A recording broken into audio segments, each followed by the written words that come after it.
Νίγμα,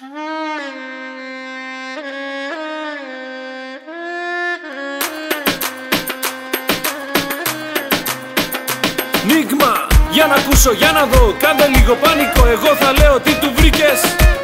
Εσείς θα λέτε του μαλάκα. Έτοιμοι? Τι του βρήκες? Του μαλάκα. Τι του βρήκες? Του μαλάκα. Και να σε με το νέο σου αμόρε, αγκαλιασμένοι μπήκατε στο μαγαζί. Πλησιάζεις την παρέα, φαίνεται δεν με έχεις δει. Ένας φίλος με σκουντάει, που του βρήκες με ρωτάει.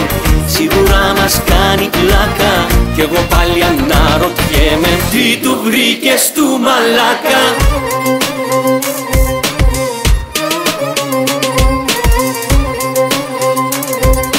Τι του βρήκες? Του μαλάκα.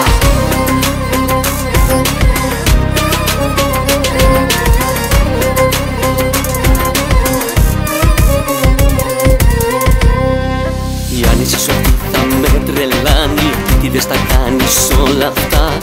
Δείχνεις ευτυχισμένη, πως είσαι μια χαρά. Φίλοι και γνωστοί κοιτάζουν και το γεγονός σχολιάζουν. Πήρανε χαμπάρι ατάκα και ένα μαγαζί σε κράζει. Τι του βρήκες του μαλάκα?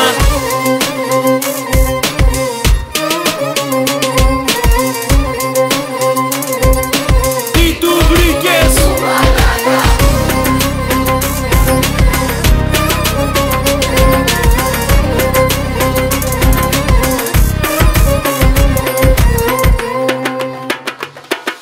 Νίγμα και Πλάτων, ανάψαμε φιτίλι. Τώρα θα ακούσεις αυτό που θα σε στείλει. Ήρθε η ώρα να σκάσει μπόμπα, να γίνεις επιτέλους μεγάλη ρόμπα. Πες του πως τελειώνει, πως χωρίζεις. Έτοιμα στον έρωτα τη σιγουριά. Πως τον πρώην σου γυρίζεις. Ψευτικά ήταν τα φιλιά. Κοίτα τα μηνύματα σου, ψέματα δεν λέει η καρδιά σου. Σίγουρα μας κάνεις πλάκα, στο έχω στείλει και γραμμένο. Τι του βρήκες του μαλάκα?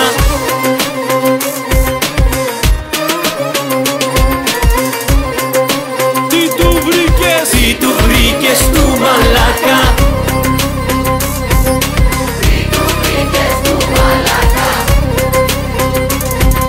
Τι του βρήκες του μαλάκα?